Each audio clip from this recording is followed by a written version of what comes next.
Hello and welcome to The Shifting Lens, where we are viewing the animal experience. Today we're talking about non-traditional companion animals. I'm joined by Tiamat and Molly, along with Molly's companion parrot Bifrost and my royal python Apep. You'll definitely hear from Bifrost occasionally, but if you're listening to audio only, feel free to visit our YouTube channel and see them both and Bifrost's wonderful hairstyling ability. Yup. Yeah. So, we want to talk a little bit about why we have non traditional pets and why we consider them non traditional, but also a little bit about our relationship with them, because I know typically people think of companion animals or pets as dogs and cats. And so to have a parrot and a snake in the room is definitely an interesting conversation. So, if Molly wants to start, let's talk about why Bifrost joined your household. That's a really good question. I worked with birds on and off after college. I just picked up a pet industry retail job in college and loved working with animals and ended up at specifically a bird store and got to spend a lot of time with birds. And I think this was when I got really interested in animal behavior. So I started really trying to understand the parrots, and I loved handling them, and I loved helping them with grooming, ironically. And I just really enjoyed them. And I did end up sharing my life with a few parrots before Bifrost, and just various situations they ended up not staying in my life. But I missed having birds, and my husband understood that and said, well, hey, this cute little Conure, who is right now, for those of you just listening, is really going to town on my hair right now. But yeah, he's just super fun, super sweet, super cute, smart. Everyone probably curious if he's a speaking parrot. He does not mimic. He'll mimic a couple of motions, and he says the word uh-huh, but he's not specifically a quote unquote talking parrot. But he's also guest starred in a few of these recordings before, just squawking in the background. I guess Yeah. is all you really need to know, right? I think that's the one thing. If you can say you can get along in most languages, I think. You're like, That's true. yeah, True. That is the universal social connector, isn't it? So yeah. But no, he's a fun companion. He's definitely not snuggly. For those who are curious, we don't like crawl into bed and snuggle or anything like that. He just wants to hang out. And I enjoy going to faculty meetings like this with him just chilling on my shoulder or my head. Just gives him a chance to be involved and entertained. And we hang out. He sits with me when I'm reading. He sits with me when I'm writing. He's very much a part of my life, usually for, anywhere from 8 to 10 hours a day. We're usually hanging out. So that's life with this little parrot. Hey, buddy. I think it's nice too that he's not always in the cage necessarily, that it's, or whatever you want to call it, a cage or whatever. No, But yeah, he has a cage. I wouldn't, I don't have to go so far as being like his enclosure. But right. I have a big giant climbing tree for him that's out of the shot, that's right over here, that he gets to play on. In fact, I also sometimes involve him with my student projects. So he's gone to campus. He has a travel backpack. And so he'll go to campus. He'll do different target training exercises with the students, stuff like that. So he actually has a very enriched, very active life for a little bird. I don't want to ask this because I know I'm going to laugh, but does he wear the backpack? No, he does not wear the backpack. That's a good question. He has a backpack he rides in with a perch, and it's this nice, pretty cloth and plastic enclosure for him to safely ride in. But that's what I thought it was. I thought it was one of those things where they have like the little thing and they can look out of it. But I was just imagining him wearing a backpack on your head, and it was too much, I guess. It is. That would be the most adorable thing ever. I think he would complain, and therefore I don't think I can put him through that. But that mental image is amazing. Especially for the listeners, probably won't know this anyway, but Molly has a therapy chicken who wears a tutu sometimes. So my question, if you put it in context, wasn't too crazy to ask if the parrot wears a backpack. So it's in my mind. Completely fair. Yes, that sounds like something I would do if he wouldn't get very upset and probably bite the snot out of me. So and be fair, totally be fair. The chicken doesn't do that, but we have boundaries in this relationship, right, bud? Yes, clear boundaries. Yes, as he pulls and does my hair. I mean, like we were saying before we popped on, this is like pandemic hairstyling 101. You know, multiple people let their spouses do their hair. I let my parrot do my hair. And then I wonder next morning why my cowlick looks like that. But Rebecca, you have your friend with you who looks way more snuggly than mine. Who's that? So this is Apep. He's a royal python or a ball python, which means when he's threatened, he curls up into a ball and sticks his head right in the middle. So, of all of the possible snake breeds to have as a pet, he's definitely a non-threatening one. He's almost full grown, at about 3 feet long, and he's quite chunky, maybe an inch and a half in diameter. But yeah, so he's interesting because I know a hobbyist breeder who was unable to sell him due to a neurological issue he has. His morph, which if you look, morph is his pattern. The pattern's called spider, and spiders tend to come with an issue where they have trouble holding their head still. Their head wobbles a lot, and throughout their life, it gets weaker and weaker.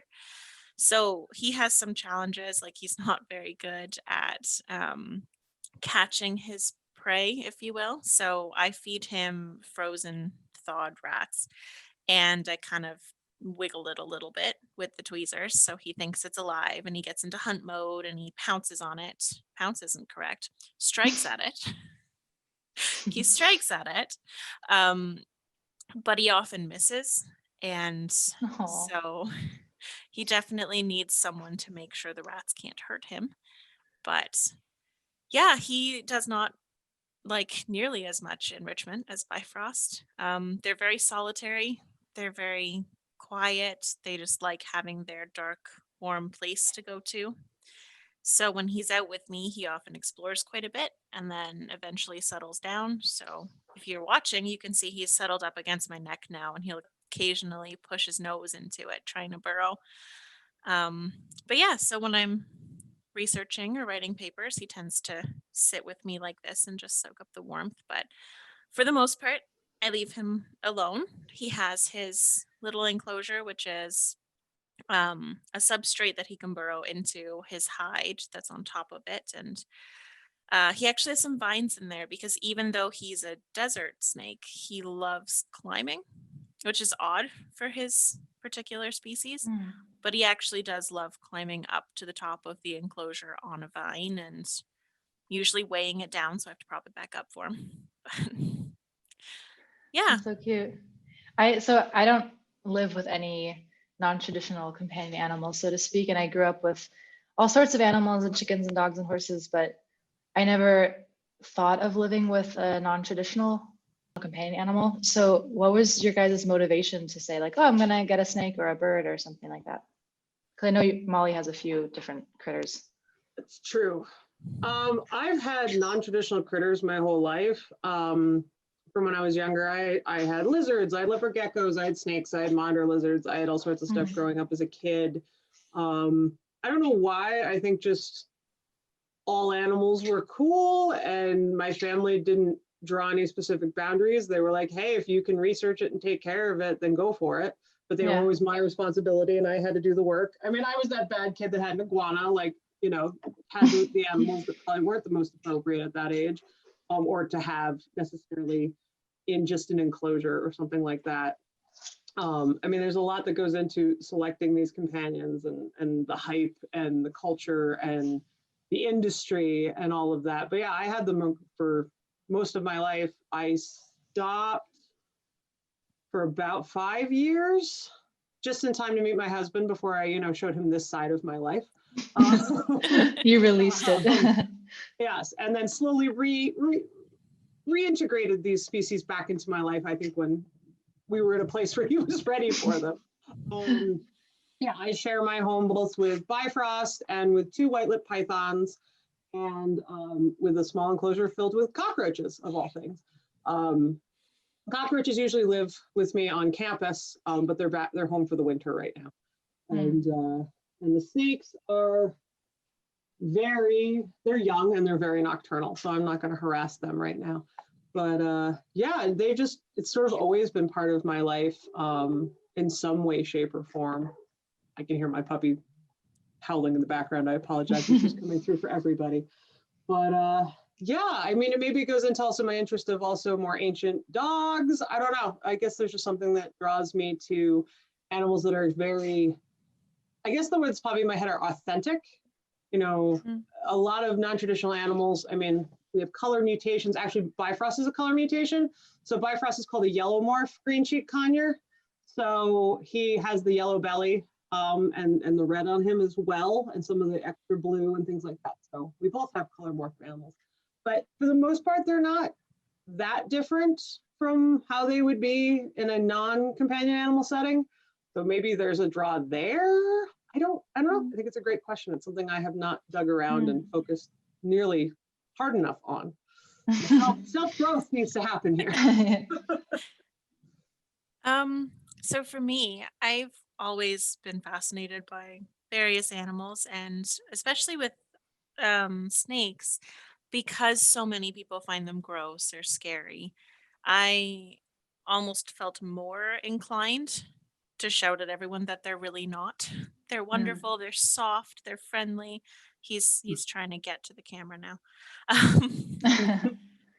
Yeah, so I had Budgie when I was younger. It was my mom's choice. She loves birds. Um, but I never had reptiles growing up because they freaked my mom out too. And she's actually had some exposure therapy with Apep, and she's doing well. She can hold him. But yeah, so it wasn't until I knew someone who was breeding and trying to get various color morphs that are worth more money, and actually going through that process that I considered getting one, but hearing more and more about the trade and about the process of, valuing them based on their appearance and whether they're proven breeders and stuff like that, it kind of started to really bother me. So I had resolved myself not to participate. But when this little guy came along all broken and worthless per the breeder, he is worth something to me. Oh. So yeah, that's my little friend. But I don't think I would get another one. Every time I go into the reptile store to get him his feeder rats, I do say hello to every interesting creature in there. And I'm a huge, huge fan of hognose snakes, and Mhm.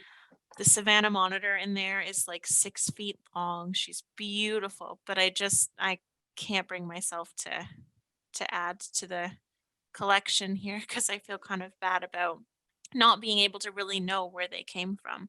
Like at least this breeder, I know all those snakes are taken care of. All of them are socialized. They get time out. They get time spent with their people, and I know that they're not overbreeding anybody and stuff like that. But I feel like I couldn't know that in every situation, which I guess brings us to some of the issues with Right. non-traditional pets. Like Molly, you were saying earlier that you don't like the term exotic. Yeah, I don't. It's not a word that really fits a lot of the animals. Exotic, yes, can be, non or non-local as it were, but there are plenty of local species that are exotic because they're not normal pets. I mean, people, and also it will associate things like exotics with things like Tiger King, with owning wolves and tigers and bears and all sorts of more challenging or dangerous animals to share somebody's home or enclosure with. But it's important to remember that things like hamsters are exotic pets. The word exotic in different people's minds creates different associations, and a lot of those associations can harm the animals that they are labeled. Even some dogs are can fall into that category, and that can play into legal issues, laws. I mean, I had to have a permit for him when I lived in New Jersey, but now I live in Montana. Montana doesn't care because Montana's concern is whether or not they will be an invasive species. Well, parrots can't survive in a Montana winter, so they're not worried about it. I don't need paperwork for him now. Same with my reptiles. But yeah, if I lived in a different state where Florida, you need a lot of paperwork because if they get loose, they are detrimental to the environment. Or if they're very large, maybe they're dangerous to people. But that's the hard part is I don't blame organizations like the USDA and stuff for not, they can't know the ins and outs of every relationship with every species or every individual of every species. I think it's very complicated. And I think when we just stick the boom label of exotic animal on there, a lot of us are just those kooky weirdos with tigers in their backyards, right? Like, and I think that's pretty far from the truth. I mean, one of the fun things, I mean, I love watching you handling Apep right now, Rebecca, in having my snakes, and a friend of mine who's a cat trainer she has snakes as well. We've been discussing reptile training, and that's actually like a growing contingent of like the training community is legit like snake training. Yes. Interesting. Yes. I've seen some with fish, but not with reptile. Fish I've seen, but the reptiles haven't come up as much for me. Yeah. Well, it's just, we're not that we're getting bored with dogs and cats, but we're sort of like, well, where can we go with this? We work with birds, we work with dogs, we work with cats, we work with horses. But there's a growing interest on how close can we get with reptiles, how much, their brains are different, and but can they still get that cognitive associative learning that we can do with mammals and other warm-blooded critters? So yeah, super fascinating stuff. And it's just interesting the dimensions we take for granted, I think, with a lot of these species. And I think a step before training or educating other animals is that the relationship, of course. And before we started recording this podcast today, Rebecca, you were speaking a bit about the bond with Apep and recognition of you as an individual, and it's not just an obstacle that he's climbing on, but so I don't know if you wanted to share what you were sort of telling us before, because I thought that was so interesting as someone who hasn't lived with a reptile before. Yeah. I lived with my partner when we got him, but there's a big difference in how he responds to myself and my partner. And I think it's because I entered the situation cautiously respectful, but my partner entered it fearful. And I think they can really tell as much as any like dog or cat would respond to our emotions. Right. And so I think that has led him to be more comfortable with me too. Um, I mean, I was talking earlier and I was pointing out something on him and he wiggled over and booped my finger. And I think he he's funny about that. He'll occasionally come towards my face and he'll bop my nose and then go on with his day. And I don't quite know what he's thinking, but I know that he's not the same way he is with me, with other people. So he's a little confused now, I think, because I'm talking and I don't normally talk this much when I have him with me. So he's looking around for what's going on, just more stimuli than he's used to. But yeah, I remember reading some papers and some, I guess, opinion pieces about the relationship with certain reptiles and how it is more a collector's item. It is more about, getting all of the morphs that you want and having a nice thing to look at, and how decorating their enclosures is more for the human experience than for the animal. And I will say his enclosure's ugly, but he's happy, right? Like he seems to enjoy it. I mean, I guess I can't say he's happy, but he moves around it and he returns to his little home. And yeah, I think there's definitely a relationship there. And I guess more recently with Tiger King, there was the whole scene. I mean, there's multiple scenes, I guess, where they had the shelves and shelves of snakes and other reptiles, I'm assuming as well, in these, I mean, I don't know if we want to call them enclosures, essentially boxes, that seemed like they were just, curled up in that box, and that's where they are until someone opens it up and does something with them. And then I wonder if that series drew more negative attention to this non-traditional companion animal scene, or, I mean, it sent probably quite a few mixed messages. I'm not sure. The extreme side of it, I guess. Yeah, it's interesting because I think it plays into a little bit, like Rebecca said, it's kind of what the animal likes. There's discussions in my species forum about what is the ideal enclosure for, say, a white-lipped python, and there's much disagreement on having a beautiful bioactive cage that's as close to their natural environment as possible, but your snake won't eat and is displaying a lot of stress signals. And then you've got the same exact snakes in these tubs with a heater and a cover, and they're honestly thriving. And it's the exit that we've just, it's not pretty, but that some people, and not that I think these massive collections necessarily are good. But it is interesting sometimes of, are we perceiving what we think the animal is going to thrive with, or is there a distilled down version where the animal is going to be more comfortable? But I am concerned with the massive collections and how much relationship can you have if you have 200 different breeding snakes. At that point, is it the equivalent of a snake version of a puppy mill? Like, yeah, I get concerned at that point. But I have seen, when I grew up my snakes, you know, we joke it's the first reptile starter kit. Like, it's a box and a water dish and a really funny looking, you know, ground cover. And that snake would bust out of her cage and come find me. That was the coolest thing about her. Really?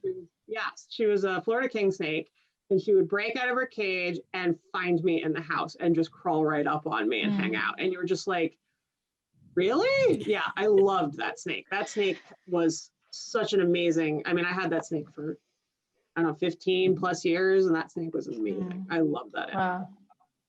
I'm curious though with the snakes that are comfortable, or maybe even I don't know if we say that they're happy there, but who are more comfortable in those boxes than in the, like you're saying, the fancy enclosure.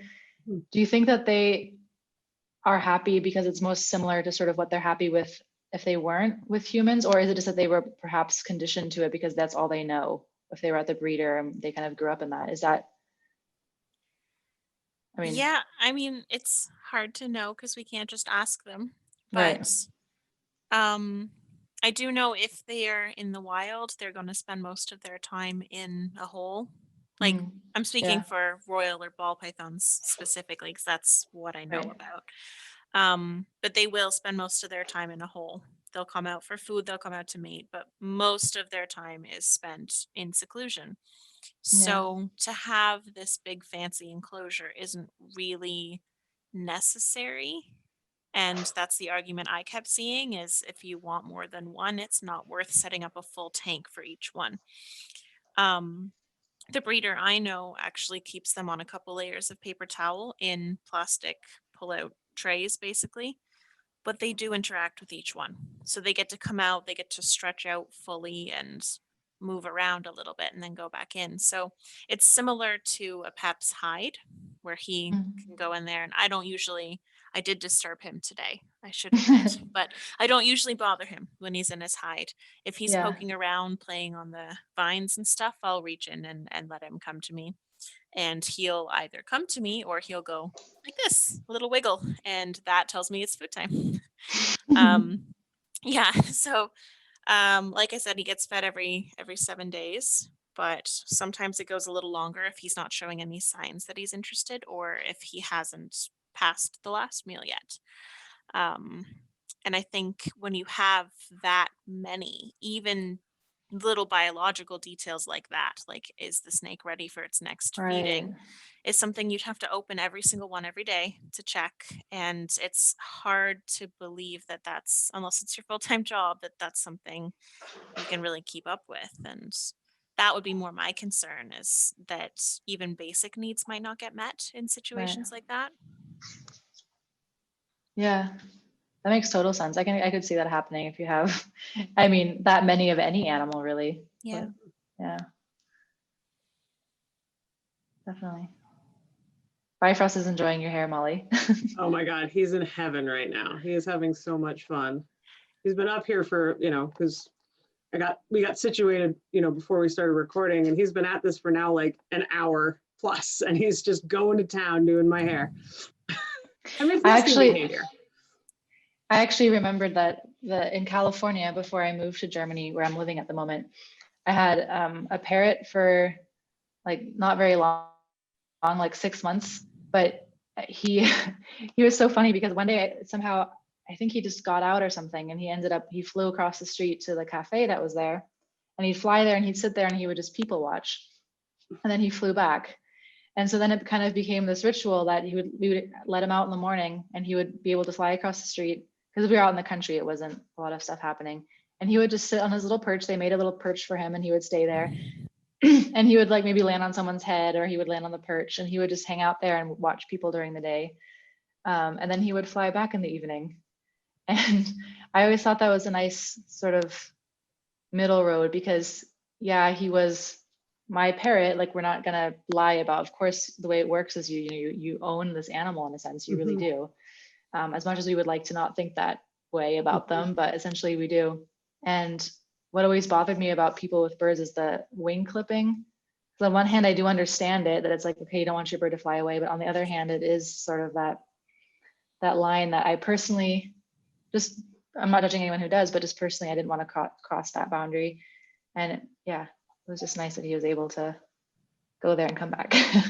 No, and it's cool you were able to create, you know, a biologically appropriate scenario. Bifrost is full flight, but I specifically trained him in the spaces so that he doesn't hit a Right. window or he doesn't hit a ceiling fan or he can't harm himself while he's full flight. So I agree Interesting. that there's some value and importance to allowing these biologically appropriate things, like being able to flap your wings and stretch your whole body and all of those important things, and then just trying to figure out the safest scenario. And clearly your bird wasn't taking off and just gone forever. Bird was just like, Right. no, I'm just gonna people watch, I'm gonna peace out, and I'm gonna come home at night. And you know, I Yeah. think that's the best of all worlds. And it's just that factor of boredom, I think, as well. Because Mhm. if I look at my dogs, I mean, sometimes the door is open. They can go outside, they can do their thing, but they're just sitting next to me, just like looking at me like, oh, this is the best thing I could be doing right now. I can't think of anything better. Even though they have the option to go outside and play and do stuff. And I sometimes wonder with other animals as well, it's that aspect of like, I don't know, what would you be doing right now if you were in the jungle or if you were in the desert or if you were elsewhere? Yeah. Sort of keeping them not bored, happy. Yeah, Yeah. No, no, happy. 100%. I mean, that's one thing that people don't realize with birds is that they're highly, quote unquote, destructive. And I don't mean destructive in like they're doing it to be damaging, but they need to Right. be able to take things apart and break them and break off pieces with their beaks and throw things. Like, this is how they feed forests. It's how forests grow, is that Right. birds break things and drop them. And that's what they're good at. And so I have to be patient with that and go out and buy stuff knowing that, I mean, I know a lot of people who don't want to buy toys for their dogs because their dogs destroy them. And I'm like, but that's normal. They're gutting an animal, to be fair. These Right. guys are going to destroy their toys, and larger parrots are going to require even bigger toys that cost a lot of money and can get destroyed in 15 minutes. And that angers and frustrates people that, oh, why can't my bird just have nice things? And but that's not how they work. Right. They don't cherish their toys. They smash the hell out of them. And that means he's having fun. If I have him in there and I hear jingle, jingle, smash, smash, smash, I know he's having a blast. And that's Yeah. what he's supposed to do. I have this confetti like pinata thing in his tree, and it's just these pieces of paper, and he throws them at the dog, and it goes everywhere. And I clean it all up, but he's having a blast. Yeah. Yeah. I think that's a really important point. I mean, even if we just bring it back to dogs for a second, it's where people love that aspect where they're with people, where they're, like you said, why can't we have nice things? They're behaving perfectly. They're that wonderful dog that just fits into society, and so to speak, whatever that means for that person and that dog. But they don't equally take on that dogness, or that, I don't want to say animalness, if we're, but that dogness of just being like getting dirty, running through puddles, rolling in it. And for your bird, as you said, being able to destroy things. And I'm not sure if snakes have something like that, but I guess it's that aspect of like, we want the animal to look nice, to do all these things, but not have those natural behaviors. Yeah. I mean, I know screaming is a big reason why parrots are rehomed, but parrots naturally scream. He squawks and screams at certain times. I mean, we've tried to record many times, and all of a sudden he's screaming in the background because he wants to vocalize. And that's really inconvenient for people, especially owners of large parrots. Their birds are gonna scream, and that's how they communicate. Cockatoos, absolutely, they're very social communal animals, and they do a lot of vocalizing, especially in the morning and in the evening. They have group calls. And if you don't want to listen to a parrot scream, you're not the right home for that relationship. And I think that's the tricky part, is, again, why I don't like exotic, is exotic sort of points to having some sort of status with this unique thing. And it's like, really, I'm cohabitating with a feathered weirdo, because I'm a Hamid weirdo, and this is a feathered weirdo, and we have a relationship. But I'm sorry, I cut you off, Rebecca. Go ahead. Oh, no, that's fine. I was going to say the closest thing for me with regards to letting him be him is not handling him every day. because I want to. Like, I want to interact with him for my version of the relationship. I want to spend a ton of time with him, but he doesn't want that. Ow, ow. His tail is sharp at the very end, and he just grabbed on. Oh, Yeah, see? I think that's a really Thinking, interesting point too, though. It's that we as people think, oh, because we're social animals, we think that, oh, they mhm, must want to socialize. We must be taking them out. I mean, that's my initial reaction is like, oh, that the more the snake is out and able to stretch out and like explore, the better. Because, I'm a social animal and also like a person who likes to interact with other people, right? So, but then that's not always best for the other mhm. animal then. So Well, I and think that's very that's, much taught when you yeah. first, like, when you first look for snakes, or when you search snakes beginner or snakes for kids, or trying to learn like the very basics about snakes. It's a lot of handle them all the time when they're young so they get used to you. But that's not what they want. Mhm. So, Yeah. especially after eating, Interesting. like he needs 48 hours minimum after eating to just be left alone to sleep and digest. Mm. Yeah. And yeah, like it was an adjustment for me. I mean, I pick my cats up when they're not 100% wanting to be picked up because I want cuddles. I want it. Yeah. Yeah, Yeah. and so even drawing that barrier with them has been difficult. And so when it came to him and having discomfort with having a pet or owning a pet, I'll say, that is just for looking at, adding the fact that I'm not supposed to touch him all the time kind of Mhm. was a lot for me to process. And that's why he has his vines and he has his substrate that he can burrow in, so he can play by himself as much as he wants. But Mm. yeah, it is definitely about acknowledging their specific needs and the fact that they're not human and they don't want what humans want, which sounds basic and silly as I say it out loud, but No, I not at feel like all. it's really easy to push our expectations onto our companion animals. Yeah. Yeah. Yeah. I mean, actually, his door is open. So, and like I said, he's full flight. He can leave when he's ready, and he will sometimes. He'll just be like, and I'm done. Peace out. And he flies off. And I just turned to make sure he made it and didn't just, he's not a very good flyer. Make sure he's not toddling on the floor with the dog. But yeah, and sometimes it's really disappointing. Like I'm hanging out with him, we're having a blast, and he pieces, and I'm like, oh, you left. But Where'd that's you on leave? me. That's my Yeah. problem. That's not Yeah. his. He's just done and wants to go eat, or knock on wood, wants to go to the bathroom or something like that. So yeah, we have to sometimes be humble and be like, no, they absolutely have a right, even though he's only a few ounces, and I can grab him and make him come back out. Right. Yeah. I guess that happens a lot too anyway. Maybe if there's younger people in the household that Mm. are like, no, I really want to like play with the fill the blank. Yeah. I'm sure that happens constantly, that they're just getting kind of dragged into situations like that, perhaps. Yeah. Well, yeah. I mean, ball pythons are actually a recommended beginner pet for kids because they don't need a lot of Wow. work and they're timid. Like they aren't aggressive when they're anxious, they're timid. So to think about that being enough knowledge for a chain pet store to put one of these in a kid's hands really does bother me.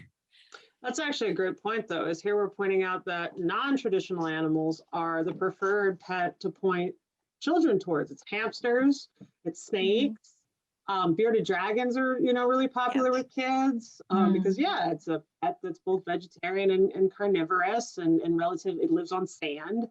Um, we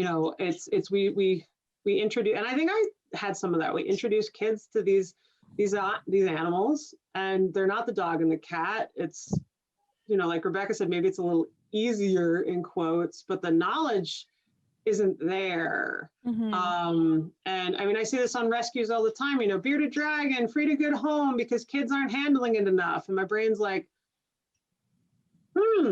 that's interesting.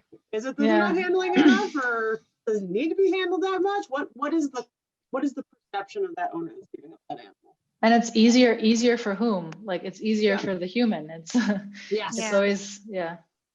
Yep. Yep. That's Yep. He's holding my hand. Aw, he's holding hands. You have a baby boot picture, don't you? You have a baby noodle picture? I do have a baby noodle picture. Can Oh, I want to see the definitely baby share noodle. When I saw you that. holding hands, I was like, I need to see the baby noodle. Yeah, so that's the baby noodle. Oh my So he God. started Aw. off just fitting in the palm of my hand, and yeah, his head has barely grown since then at all. So now he's just a really thick noodle with the same size head. Mhm. Has Yeah. he finished growing? He'll get a little bit thicker, but Mhm. he's basically full length. The males, I wonder if he'll let me show you. Yeah, the males only get to about 3.5 feet, and females get to about 4, but they get quite thick. He's Right. actually very strong. Like he keeps grabbing on and anchoring himself. Yeah, they're it's interesting because there's a lot of areas in Ontario where I'm currently living where anything that's in the python family is disallowed. So even this little guy that wouldn't be able to hurt a person, like maybe a very tiny person, um, but this little timid thing is put in the same category as pythons that could cause damage. And there's actually places where he would be taken from me because he'd be Wow. considered illegal. And Mm. that just points further to the lack of knowledge out there about non-traditional pets and about what's actually dangerous, or even just having a guarantee that people who own them know what they're doing with them. Yeah, yeah. Because you're right. People think those giant, reticulated pythons, those enormous snakes that, yes, wreak havoc on ecosystems and are potentially dangerous to people and small pets. But yeah, Apep is not that snake. But you're right. It's what are the lawmakers thinking when they're sitting in a courtroom deciding what is dangerous? And they think the consequences of what these giant snakes could do outweighs what these small snakes, what those relationships could look like. I think people, again, don't think, well, you could have a relationship with a snake or a bird or any of these things, right? Oh my God, this nest you've made up here is quite impressive, my friend. It's like cotton candy up here right now. I know you're mad. You're like, don't mess up my house. Does he always do that when he's on your head? He's mad now. Sometimes he'll stay up there. Sometimes he'll come down on my shoulder and like do little bits here and like climb in it and like nest in the looser stuff and like just hide underneath.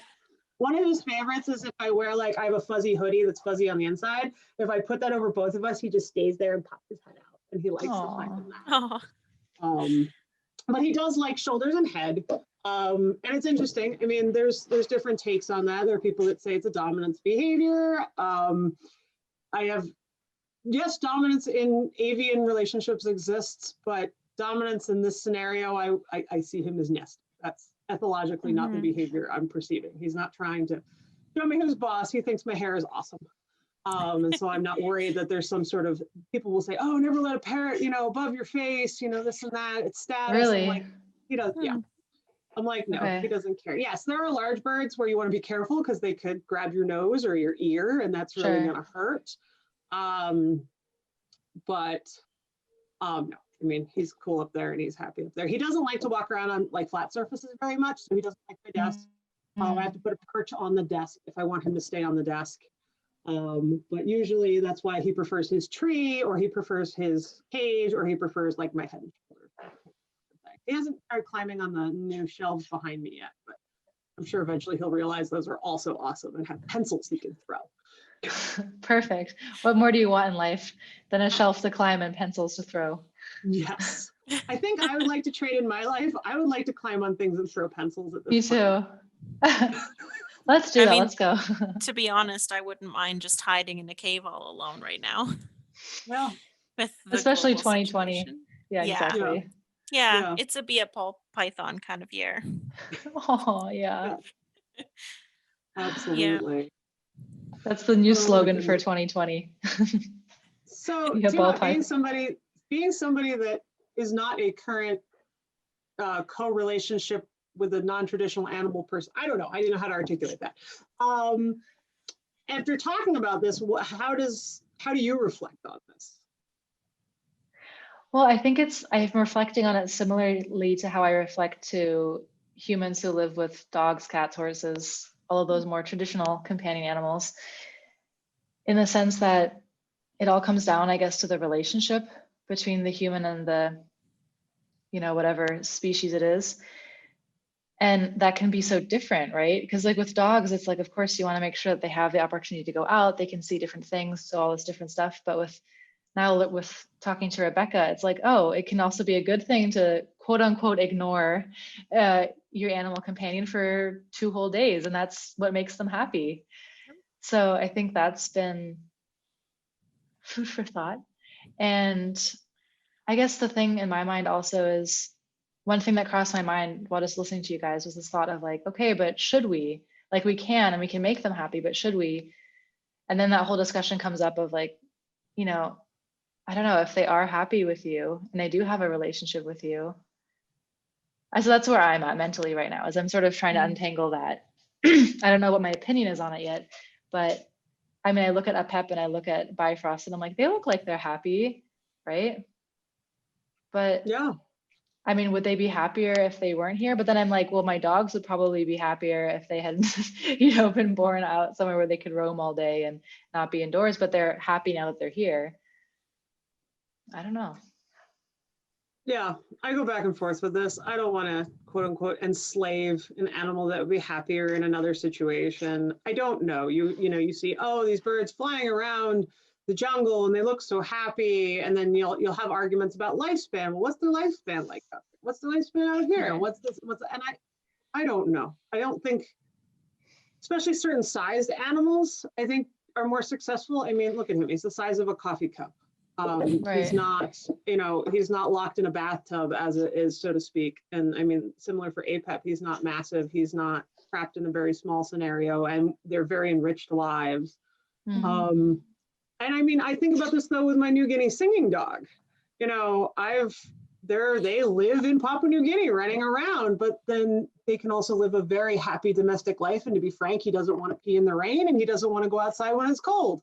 So I think he Right. specifically would be miserable in the upper glacial region of Papua New Guinea. Right. But I don't know. I don't know. It's sort of like saying, would I be happier if I'd grown up in a city, or would I be happier if, because I grew up Right. semi-rural? It's just so hard. And I think, but it's such a great exercise to chew on it. To not just be like, no, better off with me, but to be like, Yeah. that whole thing. Yeah. Yeah, I think that extends to indoor outdoor cat debate as well. Like I think even with the traditional Exactly. companion animals, it's still, should we even live with them? Are we doing Yeah. them a disservice by doing that? And hi, are you getting fussy? He I may love want his to go home soon. the front part of his little snout is just the best. Yeah, he's got the little breathing holes, but because they're dark, it almost looks like he's smiling all the time. Mhm. He's It cute. does. He's gonna come right to the camera now. Okay. Yes, he's the star of this. He's so Yeah. handsome. Yeah. For anyone who's just listening to the audio, this probably sounds silly, but yeah, Pep's trying to get famous. But yeah, I think and I don't think we can answer that question here. I think that's something it's just important that we keep thinking about it and keep talking about it. Yeah. Yeah, I guess it's one of those many unanswerable questions when we look at it through the anthrozoology lens. Yeah. And on that note, thank you for joining us. This has been The Shifting Lens, and with myself, Rebecca, Molly, and Tiamat, and we hope you tune in for the next one. Bye. Yay. Bye. Bye.